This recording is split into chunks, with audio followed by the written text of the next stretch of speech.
In today's video, I'm going to teach you how to integrate Slack with GitHub.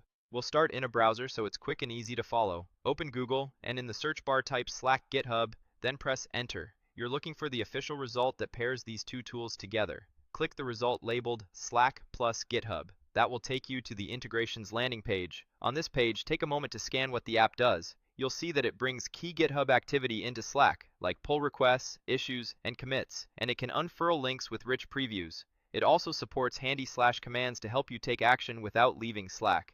Getting familiar with this summary helps you understand what permissions are needed and what you'll gain once it's installed. When you're ready, click Add to Slack. If you're part of more than one Slack workspace, you'll be asked to choose where to install the GitHub app. Click the workspace where you want the integration to live. That way, notifications and commands will appear in the right place for your team. Next, you'll see a permission screen explaining what the GitHub app can do in Slack.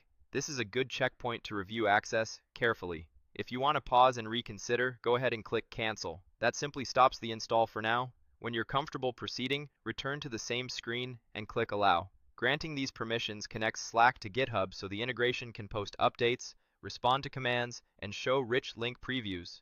After you allow access, you'll be redirected to Continue Setup. Let that redirect complete. You may then see a prompt inviting you to open Slack in the desktop app. If you prefer the desktop experience, click to download the Slack app and follow the on-screen instructions. If you'd rather stay in the browser for now, choose the option to open the link in your browser.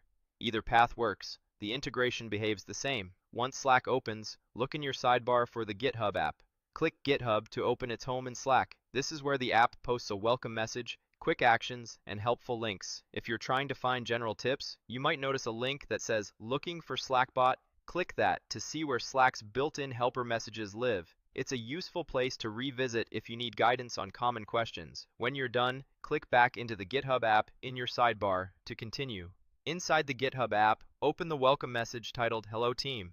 This message gives you an overview of what's now possible and often includes shortcuts to common tasks.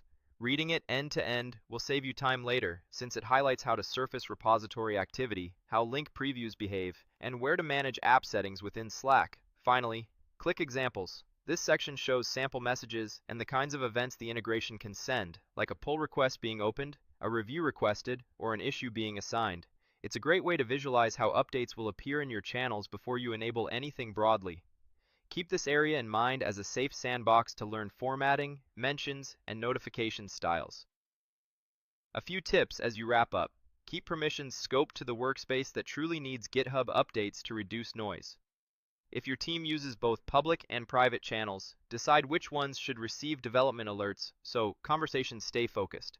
And remember that the GitHub app's home in Slack is your hub for help, configuration shortcuts, and examples, so you can return there anytime to refresh your understanding. That's it. Your Slack workspace is now connected to GitHub, and you've seen where to review permissions, open the GitHub app, read the welcome, and explore examples. Thanks for watching, and enjoy a smoother, more visible development workflow right inside Slack.